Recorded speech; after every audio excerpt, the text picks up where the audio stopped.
হাজারীবাগ ও লালবাগ ঘিরে সবুজায়ন এবং দূষণ কমাতে উদ্যোগ নিয়েছে RAJUK.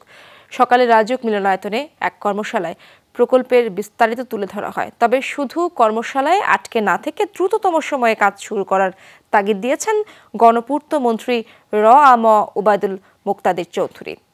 Climate resistant and green action plan CRGLC আয়োজন করে এই কর্মশালায় তাতে হাজারীবাগ ও লালবাগ এলাকার বসবাসকারী জনসংখ্যার ঘনত্ব, ফাঁকা জায়গা, গাছের সংখ্যা, খেলার মাঠের অনুপাত, একই সাথে বিভিন্ন কলকারখানা থেকে নির্গত বিষাক্ত কার্বনের মাত্রার তথ্য উপাত্ত বর্ণনা করা হয়। এক বছরের বিভিন্ন সমীক্ষা চালায় রাজুক।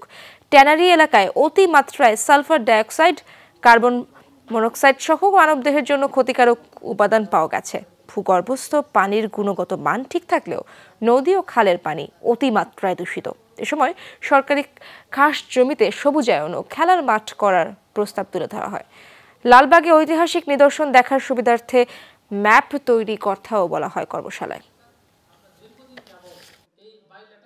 পুরান ঢাকাকে আধুনিক ও পরিবেশ বান্ধব নগরে রূপ দেওয়া হবে, যা আমরা আর পুরান ঢাকা বলবো না ওই এলাকাকে। তখন এর মাধ্যমে ট্যানারি শিল্পীদের 5 বছরের স্বপ্ন পূরণ হবে এবং তাদের অর্থনৈতিক সমস্যার সমাধান হবে। মালিক পক্ষের যারা আছেন এখানে তাদেরকে বিনীত অনুরোধ জানানো যে ডোন্ট ডিলে,